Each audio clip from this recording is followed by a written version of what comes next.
जय हिंद साथियों। आज हम लोग न्यूटन के गति संबंधी नियम का तीसरा लेक्चर देखने जा रहे हैं। इससे पहले 2 लेक्चर आपको ऑलरेडी प्लेलिस्ट में मिल जाएगा जिसे आप देख सकते हैं। ठीक, आज के लेक्चर में अपने को द्रव्यमान पढ़ना है, भार पढ़ना है, न्यूटन के गति के जो तीनों नियम हैं उनके अनुप्रयोग अर्थात उनको प्रयोग करते हुए हमें सवाल लगाने हैं, किस तरह से सवाल बनते हैं, कॉन्सेप्ट सीखना है। ठीक है, बहुत महत्वपूर्ण लेक्चर है, आप जरूर पूरा कंप्लीट देखिएगा। ठीक, अच्छा, और जो आपको पोस्ट में लिंक मिल रहा है उस पर क्लिक करिए और लाइट के 2 टेस्ट हैं। पहले टेस्ट में 10 क्वेश्चन, दूसरे टेस्ट में 15 क्वेश्चन, तो उसे आप टेस्ट दीजिए। टेस्ट देने पर उसमें नंबर आपको मिलेगा, जितना अटेम्प्ट किए हैं उसी के अनुसार प्रत्येक क्वेश्चन 4 नंबर का रखे हैं। ठीक है, तो आप नंबर कितना पाते हैं वो आके कमेंट करिए, इससे मुझे पता चलेगा कि आप क्या पढ़ रहे हैं। लाइट के 10 क्वेश्चन पहले टेस्ट में, 15 क्वेश्चन दूसरे टेस्ट में, और हीट का भी आज 10 क्वेश्चन का पहला टेस्ट जा चुका है। तो आप पोस्ट पर जाइए और वहाँ पर आप क्लिक करके टेस्ट दीजिए। ठीक है, ईमानदारी से। और रही बात, टेलीग्राम चैनल पर भी आप जा सकते हैं, जो सी फिजिक्स करके टेलीग्राम चैनल है। ठीक, इस तरह से है, सी फिजिक्स। ठीक है, सी फिजिक्स इस तरह से है, टेलीग्राम चैनल है। तो सी के बाद गैप है, फिर फिजिक्स है, और उस पर अगर पहुंच जाएगा तो वहां से भी आप लिंक कॉपी करके आप टेस्ट दे सकते हैं। और वहां पर नोट्स भी आपको कुछ उपलब्ध हो जाएंगे, जैसे मापन का नोट्स पूरा वहां पड़ा हुआ है, परसेंटेज, एरर, सार्थक अंक, सब कुछ। तो आशा करता हूं आप ज़रूर समझेंगे बात को और टेस्ट देंगे और अपना स्कोर भी कमेंट करेंगे। ठीक, आइए आज पढ़ते हैं द्रव्यमान। सर, द्रव्यमान क्या है? द्रव्यमान किसी वस्तु, कोई भी वस्तु है, जैसे ये है एल्यूमिनियम की बनी है, तो इसमें कितना एल्यूमिनियम का मात्रा है। एक अणु का एल्यूमिनियम का जानते हैं परमाणु भार होता है, परमाणु द्रव्यमान होता है, तो इतनी मात्रा एल्यूमिनियम की है, वही होता है मास। किसी भी वस्तु में उसके पदार्थ की मात्रा क्या है। कोई वस्तु है तो किसी पदार्थ से बनी है, तो जिस पदार्थ से बनी है उसकी मात्रा क्या है वस्तु में, वही क्या होती है, मास होता है, द्रव्यमान होता है। तो किसी वस्तु में उपस्थित पदार्थ की मात्रा ही क्या कहलाती है, द्रव्यमान। किसी वस्तु में उपस्थित पदार्थ की मात्रा, ये क्या होता है, द्रव्यमान। किसी वस्तु में उपस्थित पदार्थ की मात्रा, जिस पदार्थ से वो बना है उसकी मात्रा कितनी है उसमें। अच्छा, ये क्या सदिश राशि है कि अदिश राशि है? सर, यह अदिश राशि है। यह क्या होता है, यह अदिश राशि है, मतलब इसमें केवल परिमाण होता है, दिशा नहीं। अदिश राशि है, अच्छी बात है सर, यह अदिश राशि है। द्रव्यमान क्या है, अदिश राशि। और स्थान बदलने पर इसका मान भी नहीं बदलता। स्थान बदलने पर इसका मान नहीं बदलता, इसका मतलब क्या है, जैसे आप अगर 50 किलोग्राम के पृथ्वी पर हैं तो आपको चंद्रमा पर भी ले जाएंगे तो आप 50 किलोग्राम के ही रहेंगे। बृहस्पति पर भी ले जाएंगे तो आप 50 किलोग्राम के रहेंगे। मंगल पे ले जाएंगे तब भी आप 50 किलो के रहेंगे। स्थान बदलने पर भी इसका मान नहीं बदलता। तो गजब का है ये मास, नहीं बदलता ना, साथ देता है। तो यह अदिश राशि है और स्थान बदलने पर इसका मान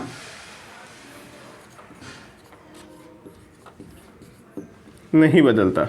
बात समझिए, क्यों कहा गया ऐसा, स्थान बदलने पर इसका मान नहीं बदलता? क्योंकि भार बदल जाता है स्थान बदलने पर।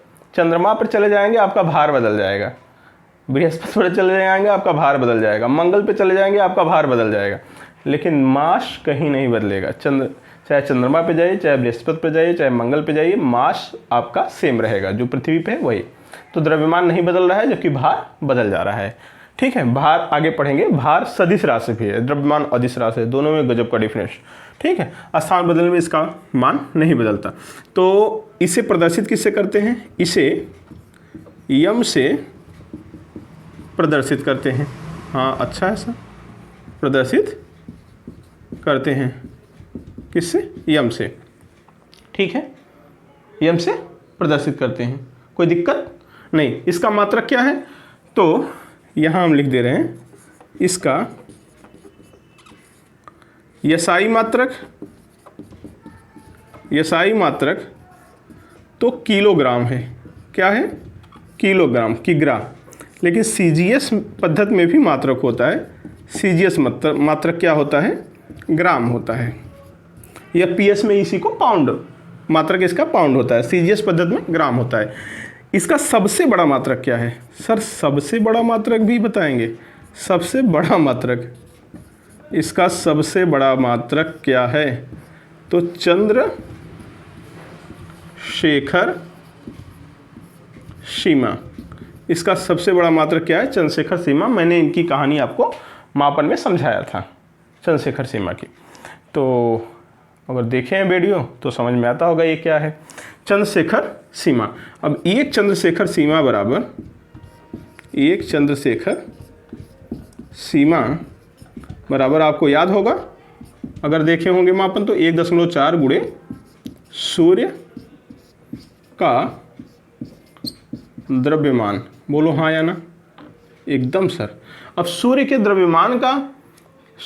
द्रव्यमान कितना होता है, ये भी क्लियर है।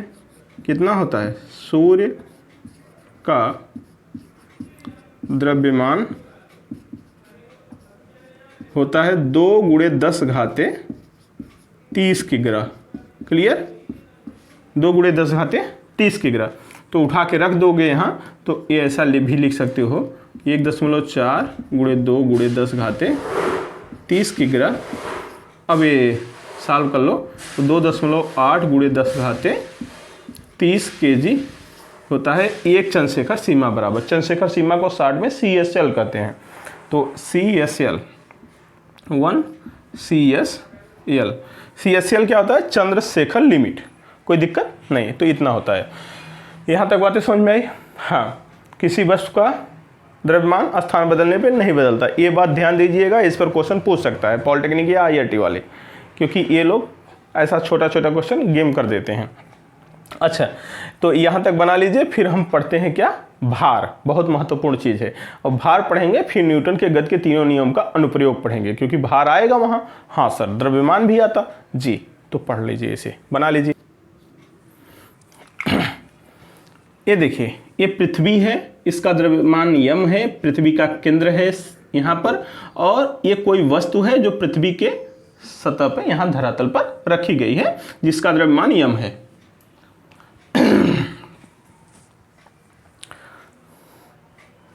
देखिए, ये पृथ्वी है, पृथ्वी का केंद्र यहाँ देख लीजिए। पृथ्वी का द्रव्यमान हमने कैपिटल एम मान लिया, और ये कोई वस्तु है जिसका द्रव्यमान स्मॉल एम है, और ये धरातल पर रखी गई है, और पृथ्वी के केंद्र से इस वस्तु के बीच की दूरी r है। तो आपने गुरुत्वाकर्षण बल थोड़ा सा न्यूटन का पढ़ा होगा, कि ब्रह्मांड में जो भी दो पिंड हैं, कोई भी जिनका भी मास हो, उनके बीच एक आकर्षण बल लगता है, जिसे गुरुत्वाकर्षण बल कहते हैं। और यह आकर्षण बल इन दोनों पिंडों के द्रव्यमानों के गुणनफल के अनुक्रमानुपाती और उनके बीच की दूरी के वर्ग के व्युत्क्रमानुपाती होता है। तो आपने इसे पढ़ा होगा, यह बराबर कैपिटल G M1 बटे R स्क्वायर। R क्या है, बीच की दूरी, और M1 क्या है, दोनों पिंडों के द्रव्यमान। और यह बल सदैव आकर्षण बल होता है, प्रतिकर्षण नहीं होता, और यही गुरुत्वाकर्षण बल कहलाता है। तो इसका मतलब यह होता है कि अगर कोई मास यहाँ पर है, तो पृथ्वी उसे अपने केंद्र की ओर खींच रही है। कोई मास यहाँ पर भी है, यहाँ पर, तो पृथ्वी उसे अपने केंद्र की ओर ही खींचेगी। कोई मास यहाँ पर भी है, तो पृथ्वी उसे अपने केंद्र की ओर खींचेगी। तो दुनिया में जो भी मास है, पृथ्वी पर है या उसके आसपास कहीं है, तो पृथ्वी उसे कहाँ खींच रही है, अपने केंद्र की ओर खींच रही है। ठीक है, अपने सेंटर की ओर खींचती है। तो इसका मतलब एक बल लगाती है। जी हाँ सर। तो चलिए, हमने अभी यहाँ रख दिया, और इनके बीच बल निकालते हैं कि पृथ्वी किस बल से खींच रही है, और जिस बल से खींचती है उसी बल को गुरुत्वीय बल कहते हैं, या गुरुत्वाकर्षण बल भी कह सकते हैं। गुरुत्वाकर्षण बल ही पृथ्वी के केस में गुरुत्वीय बल कहलाता है। ठीक है जी, और यहीं से जन्म होता है गुरुत्वीय त्वरण का, जो आगे अभी आप समझेंगे। अच्छा सर, ठीक है। तो आइए जरा हम देखते हैं, यही देख ले, यहाँ डायरेक्ट परिभाषा समझाएंगे। यहाँ समझाते हैं कि गुरुत्वाकर्षण बल क्या है। तो गुरुत्वाकर्षण बल क्या होता है, F बराबर G capital M small m अपान r स्क्वायर। मतलब जो बल लगता है गुरुत्वाकर्षण बल, ये क्या कौन सा बल है सर, गुरुत्वाकर्षण बल है। गुरुत्वीय बल या गुरुत्वाकर्षण बल, गुरुत्वाकर्षण बल दो पिंडों के बीच का गुरुत्वाकर्षण बल है। यह बराबर कैपिटल जी या कैपिटल एम मतलब पृथ्वी का द्रव्यमान और वस्तु का द्रव्यमान और बीच की दूरी का वर्ग, यही सूत्र होता है। जी हाँ सर, इसे ऐसे भी लिख सकते हो आप थोड़ा अच्छा लगने के लिए, यम जी यम अपान आर स्क्वायर, ऐसे भी लिख सकते हो ना, बिल्कुल लिख सकते हैं सर। और जब यह चैप्टर पढ़ोगे तो आपको एक बात पता चलेगा कि यह जो इतना है वो स्मॉल जी का वैल्यू होता है। G M upon R square किसका वैल्यू होता है सर, स्मॉल जी का। तो इसके स्थान पे क्या लिख सकते हैं, स्मॉल जी। तो यही गुरुत्वाकर्षण बल इस रूप में आ जाता है। समझ रहे हैं, स्मॉल जी क्या है, गुरुत्वीय त्वरण। स्मॉल जी क्या है, गुरुत्वीय त्वरण है। अच्छा सर, तो इसका मतलब यम द्रव्यमान की वस्तु पर पृथ्वी जो फोर्स लगा रही हो वो यम जी के बराबर लगाती है। किस दिशा में, दिशा क्या होता है, केंद्र। पृथ्वी अपने केंद्र की ओर किसी भी वस्तु पर एक बल लगाती है, उस बल का मान क्या है, एम जी है। ठीक है, कोई दिक्कत। तो यही जो बल होता है, यही बल उस वस्तु का भार कहलाता है। यही बल उस वस्तु का भार कहलाता है। तो पृथ्वी जिस बल से किसी वस्तु को अपने केंद्र की ओर खींचती है, कौन से बल, यही बल है, उसी बल को वस्तु का भार कहते हैं। तो भार क्या है, एक बल है, इसलिए वह सदिश राशि है, द्रव्यमान नहीं है। द्रव्यमान तो ये केवल यम है, जी लग गया ना, त्वरण लग गया, तो क्या बन गया, सदिश राशि, क्योंकि त्वरण सदिश है तो बल भी सदिश हो गया। तो भार क्या है, समझ में आया। भार क्या है, पृथ्वी जिस बल से किसी वस्तु को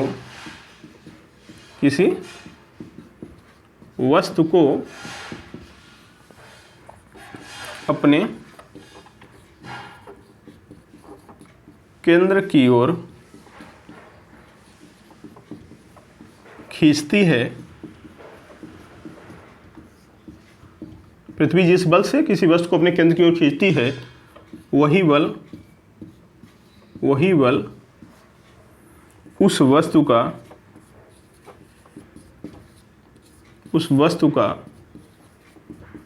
भार कहलाता है।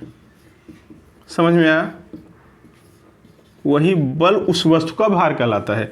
तो भार क्या हो जाएगा सर, भार एक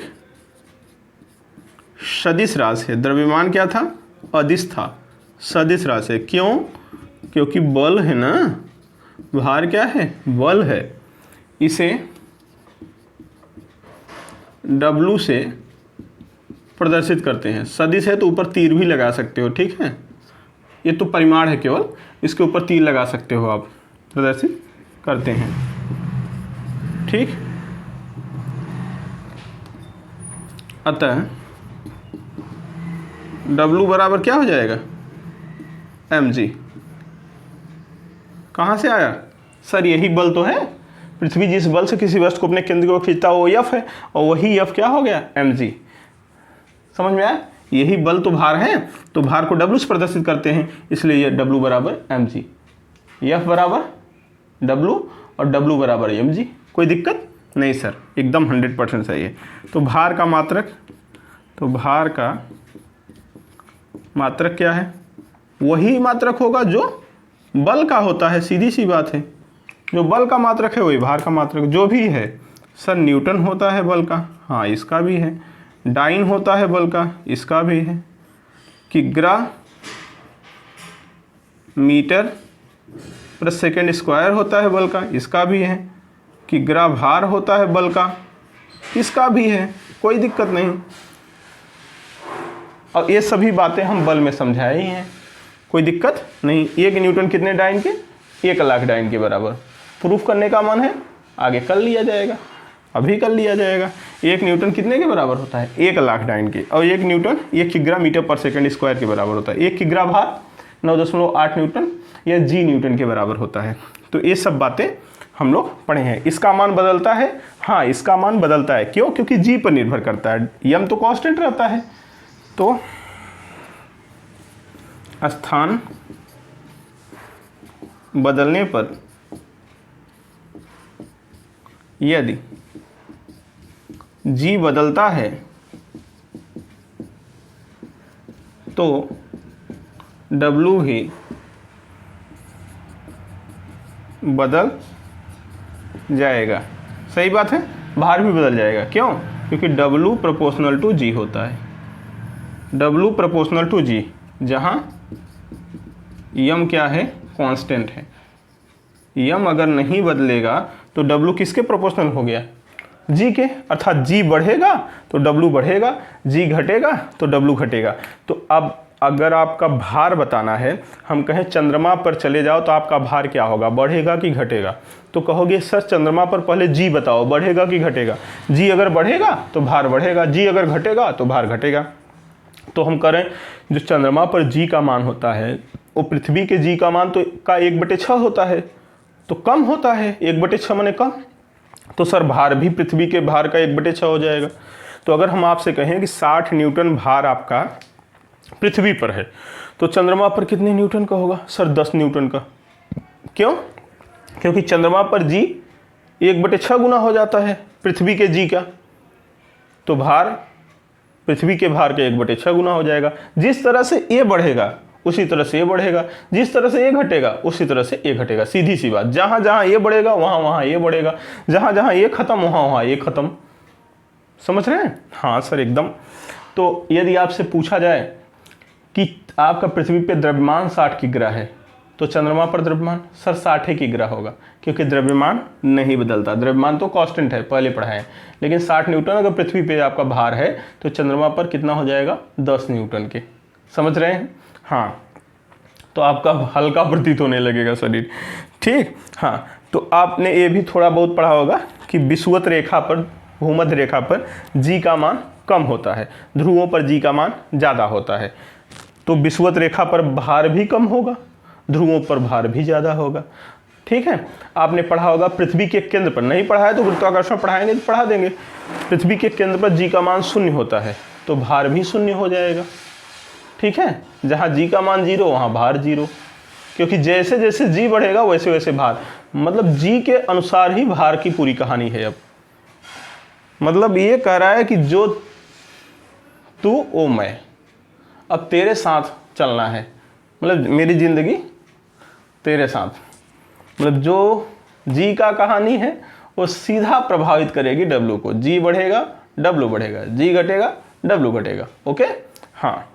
तो ये बना लीजिए, फिर हम आगे चलते हैं।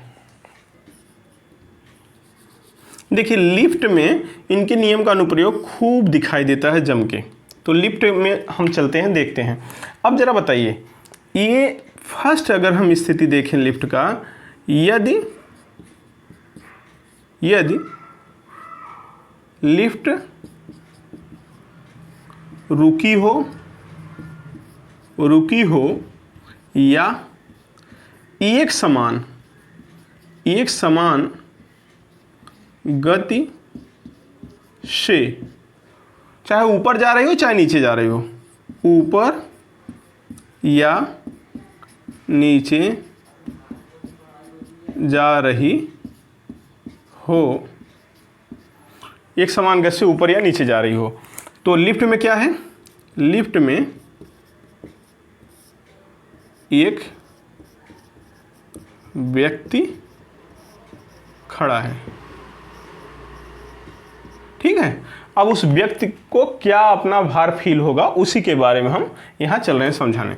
यदि लिफ्ट रुकी हो, एक समान गति से ऊपर या नीचे जा रही हो, या एक समान गति से ऊपर या नीचे जा रही हो, मतलब क्या है इसका? मतलब ये है अगर रुकी है तब भी इसका मतलब जड़त्व में है। जड़त्व क्या पढ़ाए थे कि रुकी है तो रुकी रहेगी, एक समान गति से जा रही है तो उसी गति से जाती रहेगी, बाहर से फोर्स न लगे। बाहर से फोर्स तो लग नहीं रहा है, नहीं रुकी है एक समान गति से जा रही है, रुकी है तो एक्सेलरेशन 0, और एक समान गति में भी क्या होता है, त्वरण 0 होता है। जब गति पढ़ाए थे बताए थे एक समान गति मतलब डेल्टा भी 0, पहले सेकंड में भी 10 मीटर, दूसरे सेकंड में भी 10 मीटर, तीसरे सेकंड में भी 10 मीटर, तो वेग में परिवर्तन क्या होगा, 0 होगा। तो वेग परिवर्तन की दर को त्वरण कहते हैं, तो त्वरण भी 0 होगा। तो भाई मेरे ये हो गया आपकी लिफ्ट हो गई, और इसमें ये हो गए आपके चंगुलाल, ठीक है, ये चंगुलाल इसमें है लिफ्ट में, ठीक है। अब लिफ्ट क्या है, अभी रुकी है। एक केस तो हो सकता है जब रुकी है तब एक्सेलरेशन क्या होगा सर, 0 होगा, बोलो हाँ या ना, हाँ सर। अब इन पर एक तो फोर्स कौन लगा रहा है, ये लिफ्ट ऊपर की दिशा में लगा रही है, इन पर ऊपर दिशा में जो इन पर फोर्स लग रहा है वो क्या लग रहा है सर, रिएक्शन फोर्स लग रहा है R। ऊपर की दिशा में क्या लग रहा है, रिएक्शन फोर्स। थोड़ा और बड़ा बना दे क्या, हाँ सर थोड़ा बड़ा बनाइए लिफ्ट, चंगू बहुत लंबा हो गया है, ठीक है। अच्छा तो ये बताइए, लिफ्ट ने रिएक्शन फोर्स, लिफ्ट का जो धरातल है उसने चंगू पर एक रिएक्शन फोर्स लगाया R ऊपर दिशा में। चंगू का एक भार भी है नीचे की दिशा में, चंगू का एक भार है जो कहाँ काम कर रहा है सर, नीचे की दिशा में, mg। तो चंगू पर कुल बल कितने लग रहे हैं सर, 2 बल, एक ऊपर दिशा में, नीचे की दिशा में, ठीक है।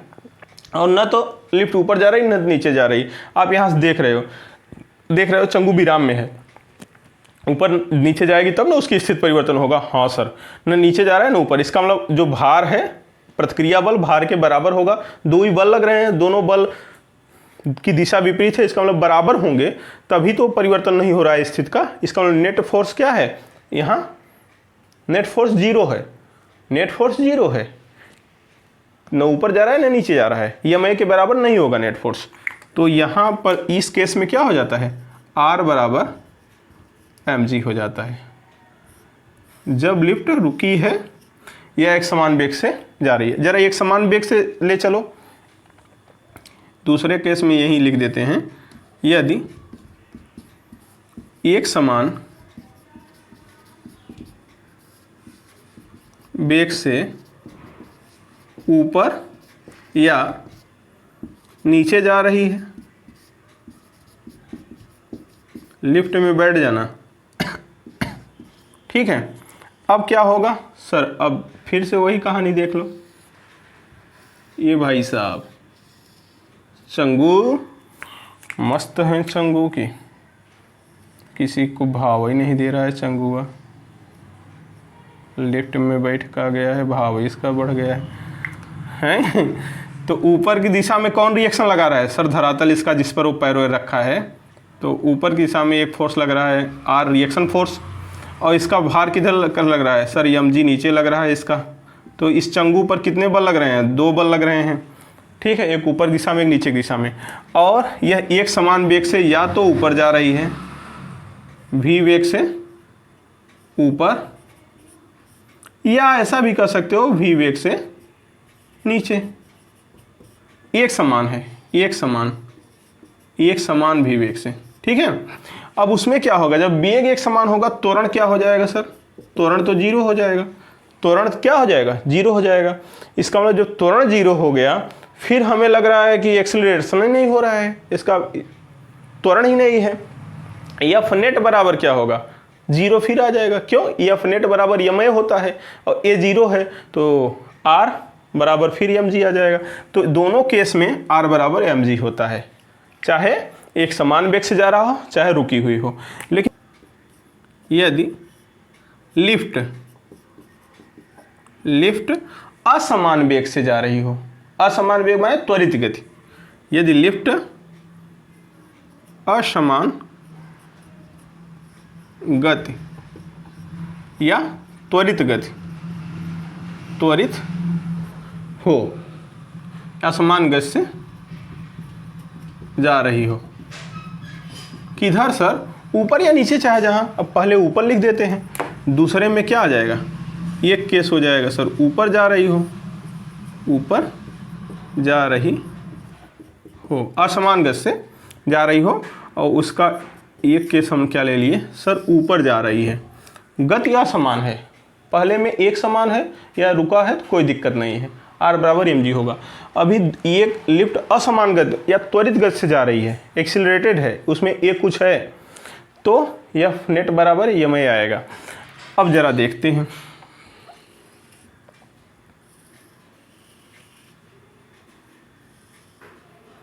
ठीक, ये लिफ्ट है साहब, ये चंगू, ठीक, खुश रहो चंगू, ये चंगू है और इसके ऊपर रिएक्शन फोर्स एक लग रहा है, कौन लगा रहा है, लिफ्ट लगा रही है, रिएक्शन फोर्स एक ऊपर लगा रही है, वो आर है, और इसका भार किधर काम कर रहा है सर, भार तो mg नीचे काम कर रहा है, ठीक। अब ज़रा बताइए लिफ्ट किधर जा रही है सर, ऊपर बोल रहे हैं सर, ऊपर जा रही है, त्वरण ए से ऊपर जा रही है, एक्सीलरेटेड है ना, त्वरण है, देखो त्वरित है मतलब त्वरण है, तो इसका मतलब इसका मास भी है यम, मास हम मान लिए चंगुआ का, तो इसका मतलब चंगू यहाँ से देखने पर क्या नजर आएगा सर, ऊपर जा रहा है, तो यम ए होगा। तो नेट फोर्स क्या होगा, एफ नेट बराबर यम ए, एफ नेट बराबर एम ए, क्योंकि एफ नेट बराबर यम ए के बराबर होगा। जी सर, किधर जा रहा है, ऊपर, इसका मतलब ऊपर वाला ज़्यादा है कि नीचे वाला, जिधर वाला ऊपर वाला ज़्यादा है तो r माइनस एम जी कर दो, जो ज़्यादा हो उसमें से कम वाला घटा लो। अगर ऊपर जा रहा है, दो फोर्स लगे हैं, हमें दिख रहा है कि ऊपर भाग रहा है, मतलब एक ऊपर से ऊपर खींच रहा है, एक नीचे दबा रहा है, और वस्तु ऊपर जा रही है, इसका मतलब ऊपर वाला ज़्यादा होगा तभी ऊपर जा रही है। अगर नीचे आ रही होती इसका मतलब नीचे वाला ज़्यादा था, तो ज़्यादा में से कम घटा के यम ए के बराबर कर दो, काम खत्म। तो नेट फोर्स क्या होगा, तो R बड़ा है, mg छोटा है, तो बड़ा माइनस छोटा बराबर किसके, यम ए के। नेट फोर्स किसके बराबर है, नेट फोर्स क्या है, R माइनस एम जी, और किसके बराबर हो गया, एम ए के। ठीक सर, तो यहाँ से रिएक्शन फोर्स क्या मिलेगा, रिएक्शन फोर्स हो जाएगा यम ए प्लस, उधर पक्षांतर करो, एम जी, तो यहाँ से यम कॉमन ले लो, तो क्या आ गया, ए प्लस जी, आर बराबर। इसका एक मतलब तो ये निकला कि रिएक्शन फोर्स से भार पता चलता है। अगर भार नापने वाली जो मशीन होती है उस पर आप खड़े हो जाएंगे तो आपका भार क्यों पता चलता है, क्योंकि रिएक्शन फोर्स के कारण ही भार पता चलता है। तो रिएक्शन फोर्स अभी व्यक्ति का हकीकत में क्या था, आर ऊपर नीचे एम जी, तो यही बैलेंस करता था, तो एम जी था भार। लेकिन यहाँ क्या है, यम ए प्लस जी, जी में कुछ प्लस हुआ है, जुड़ा है, तो भार कुछ बढ़ा प्रतीत होगा। जब लिफ्ट ऊपर जा रही है तो चंगू को उसका भार कुछ बढ़ा प्रतीत होगा, अर्थात यहाँ लिख सकते हैं चंगू को उसका भार बढ़ा प्रतीत होगा। अब आपसे सवाल में कभी दे दे कि 2 मीटर पर सेकंड स्क्वायर से कोई लिफ्ट ऊपर जा रही है और किसी वस्तु का द्रव्यमान 5 किग्रा है या व्यक्ति का द्रव्यमान 5 किग्रा है, वह लिफ्ट में है, तो उस पर रिएक्शन फोर्स बताओ, तो रिएक्शन फोर्स बता देंगे R बराबर यम ए प्लस जी, जी का मान तो जानते ही हो 10 या 9.8 दिया रहेगा, ये दिया है, यम दिया है, R बता दोगे, कोई दिक्कत नहीं सर, कोई समस्या नहीं है, भार उसे बढ़ा प्रतीत होगा जी। तो इसे बना लो, फिर नीचे ले आते हैं, नीचे ले आने में बड़ा मजा है। तो जब लिफ्ट त्वरित गति से कहाँ जा रही हो, नीचे जा रही हो, अभी त्वरित गति से ऊपर जा रही थी, ए वाले में ये बताए थे क्या, मतलब वो त्वरित गति से है। एक दो केस हो सकते हैं बस, एक समान गति या त्वरित गति, या रुकी, मतलब रुकी है या एक समान है, सेम बात है। त्वरित गति है, दो बातें हो सकती हैं, ऊपर जा सकती है, नीचे जा सकती है, सीधी सी बात। तो ऊपर जाने में क्या होता था, अगर कोई एक्सीलरेटेड से जा रहा है, मतलब त्वरण है जिसमें वेग में परिवर्तन हो रहा है, तेजी से जा रहा है, झटके से जा रहा है, तो उसको अपना भार बढ़ा हुआ, जो लिफ्ट के अंदर है उसे अपना भार बढ़ा हुआ प्रतीत होता था। नीचे जा रहा है तो क्या होगा, कॉमन सेंस कह सकते हो सर, घटा हुआ प्रतीत होगा। हाँ सही है, कोई दिक्कत नहीं। अब देखो जरा, जब लिफ्ट नीचे जा रही हो,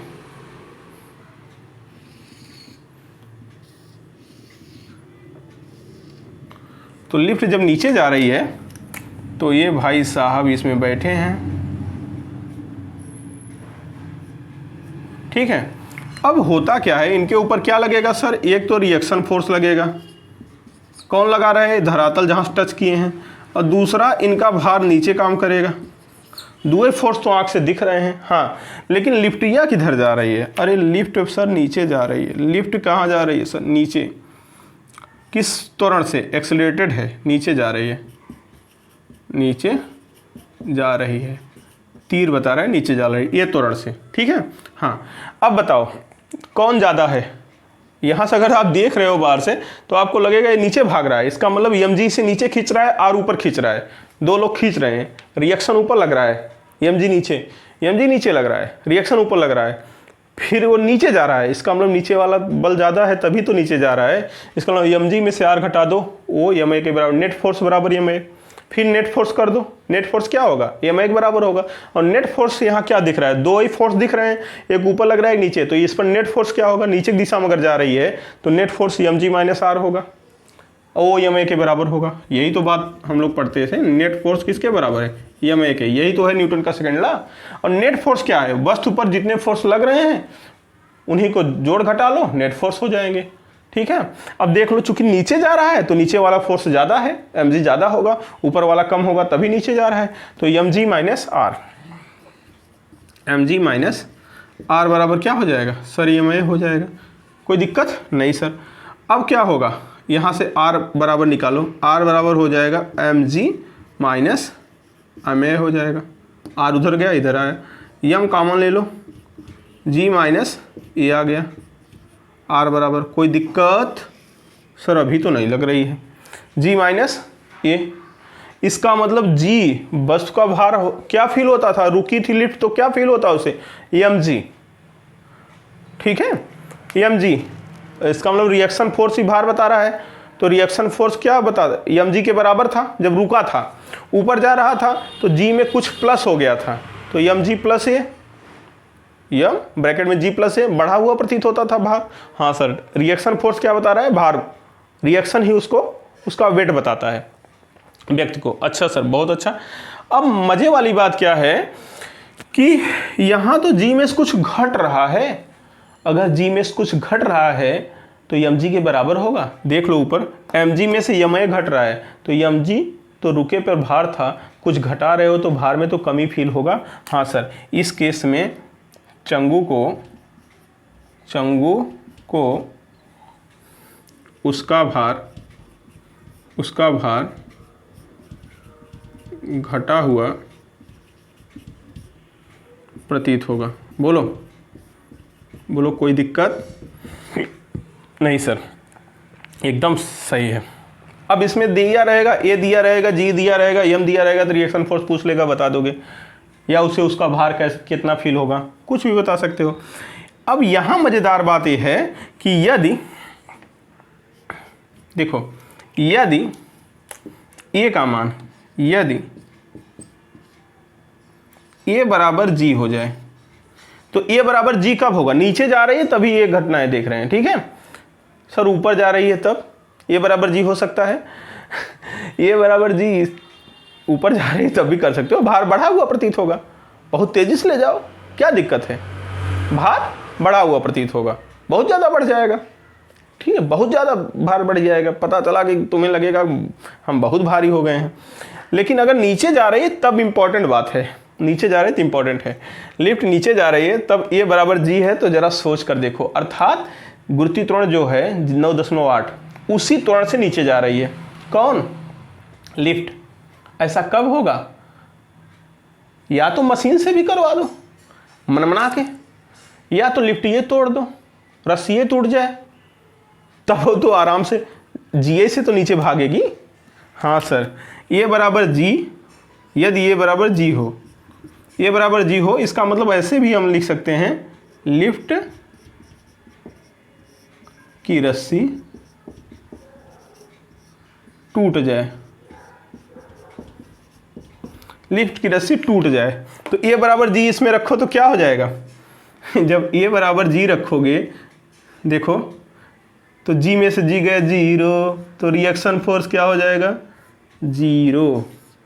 रिएक्शन फोर्स क्या हो जाएगा? जीरो। इसका मतलब प्रतिक्रिया बल जीरो, तो भार क्या हो जाएगा? शून्य। तो चंगू बैठा था ना, चंगू को उसका भार उसका भार 0 प्रतीत होगा। बोलो हाँ या ना। हाँ सर, लिफ्ट टूट जाएगी, रस्सी टूट जाए या ए बराबर जी चाहे जैसे कर दो तो भार 0। बाप रे, इतना तेजी से नीचे ले जाओ 9.8 मीटर पर सेकंड स्क्वायर से, 9.8 मीटर पर सेकंड स्क्वायर से अगर लिफ्ट को नीचे ले जाओगे तो भार वही 0 हो जाएगा। लेकिन एक बात और है, जरा सर ये बताओ, एक बात और हो सकता है मास्टर, एक बात ये हो सकता है कि यदि ये बड़ा हो जी से, ये ज़्यादा हो जी से, मतलब 9.8 मीटर पर सेकंड से ज़्यादा त्वरण, स्क्वायर से ज़्यादा त्वरण से ले जाओ, 12 मीटर पर सेकंड स्क्वायर त्वरण से नीचे मनमना के लिफ्ट जा रहे हो, ये तो हद कर दी आपने भाई। अगर ए का वैल्यू जी से ज़्यादा होगा तो यहाँ माइनस आने लगेगा कि नहीं? ए का वैल्यू जी से ज़्यादा होगा तो आर का मान क्या होगा? ये यदि ए बड़ा हो जी से तो आर क्या हो जाएगा सर? आर निगेटिव हो जाएगा। बोलो हाँ या ना। Reaction force negative, reaction force अभी क्या लग रहा था सर? ऊपर की दिशा में। अब रिएक्शन फोर्स कहाँ लग रहा है? नीचे की दिशा में। रिएक्शन फोर्स कौन लगाता है? जिस वस्तु के टच में होता है कोई। मतलब क्या निकला? मतलब ये निकला कि ये जो अभी पैर यहाँ टच में था जाके तड़ाक दे कपारे पे यहाँ टच में हो जाएगा। मतलब इस केस में क्या हो जाएगा? इस केस में आएगा कि ये लिफ्ट है, अगर पता नहीं नीचे दिख रहा है कि नहीं, देख लो, तो नीचे से संपर्क उसका कट जाएगा, नीचे से रिएक्शन नहीं जाएगा। ये चंगुआ जाके इस लिफ्टवा को टच कर जाएगा, ऊपरा मुंडिया उसकी, समझ रहे हो? लटक गया। अब बताओ, जब यहाँ टच कर जाएगा तो तभी तो ये टच करेगा, ये ऊपर फोर्स लगा रहा है, तभी तो इसका रिएक्शन फोर्स नीचे काम करेगा। जहाँ आप टच करते हैं वहीं तो एक्शन करते हैं तो रिएक्शन उल्टा मिलता है। तो अभी तो रिएक्शन ऊपर मिल रहा था क्योंकि नीचे टच किए थे। जब ऊपर टच कर लेंगे तो ऊपर वाला सतह क्या करेगा? नीचे की दिशा में उल्टा रिएक्शन देता है ना। आप ऊपर टच किए तो आप ऊपर लगा रहे हैं एक्शन, तो रिएक्शन नीचे दे रहा है। इसका मतलब निगेटिव होने का मतलब चंगू कहाँ चला गया? ऊपर सरफेस पे, लिफ्ट के ऊपर जाके चिपक जाएगा। इससे एक बात स्पष्ट है, इससे स्पष्ट है कि चंगू लिफ्ट की छत से चिपक जाएगा, चिपक जाएगा। अरे बाप रे जाएगा, लिफ्ट छत से चिपक जाए। इसका मतलब लिफ्ट में तुम बैठ के जा रहे हो मेरे भाई, अगर लिफ्ट नीचे दिशा में जा रही है, ऊपर दिशा में जा रही है तो भार बढ़ सकता है, बस इतना अच्छी बात है। लेकिन अगर नीचे की दिशा में जा रही है तो बहुत खतरा है। अगर एक्सीलरेशन, पहली बात तो भार घटा हुआ प्रतीत होगा। अगर रस्सी टूट गई तो तुम भारहीन हो जाओगे, 0 हो जाएगा भार। रिएक्शन फोर्स ही भार बताता है, बार बार बोल रहा हूँ। और यदि वह लिफ्ट मतलब जो गुरुत्वीय त्वरण है उससे ज़्यादा त्वरण से आए, गुरुत्वीय त्वरण का मान 9.8 मीटर पर सेकंड स्क्वायर होता है, और वह 10 मीटर पर सेकंड स्क्वायर से ज़्यादा से आए, मतलब 11 मीटर पर सेकंड स्क्वायर के त्वरण से अगर नीचे मन भाग रही है, तो जो व्यक्ति जितने भी लिफ्ट में बैठे हैं सब जाके छत से टच कर जाएंगे। ये जो लिफ्ट का छत है उससे जाके सबका सर छत से टच कर जाएगा। और जब छत से टच कर जाओगे तब रिएक्शन फोर्स, जब तुम छत से टच करोगे तो एक्शन ऊपर लगाओगे तो न्यूटन का थर्ड लॉ फिर रिएक्शन नीचे देगा, कहेगा हाँ एक्शन ऊपर तो रिएक्शन नीचे, तभी ये रिएक्शन निगेटिव होता है। समझ गए? इस तरह से न्यूटन के तीनों नियम हमने समझा दिया, और तीनों नियम कब कब वैलिड हैं, किस तरह से इन पर सवाल आते हैं, इन्हीं में सब वैल्यू दिया रहेगा, रख देगा, कोई दिक्कत? इनका अनुप्रयोग समझ में आ गया तो इसे बना लो, ठीक है। अगली मुलाकात में और बातें होंगी, फिर न्यूमेरिकल भी धीरे धीरे हम करेंगे। थ्योरी जो 3 क्लास हुई है अच्छे से देख लो, फिर अभी एक टेंशन फोर्स आएगा, रस्सी से कोई चीज़ बांधा हो उसको भी हम लोग देखेंगे कि रस्सी से बांध दिए हैं तब टेंशन फोर्स आता है उसमें, तो उस पर भी सवाल हम लोग समझेंगे। थ्योरी समझ लेते हैं तब न्यूमेरिकल पर बढ़ते हैं। अच्छे से पढ़ लो, अच्छे से पढ़ लो धीरे धीरे, ताकि बातें कुल समझ में आ जाएं। ओके, तो आज के लिए इतना ही, धन्यवाद। चैनल को सब्सक्राइब करो, लाइक करो, शेयर करो, ठीक? हाँ, धन्यवाद।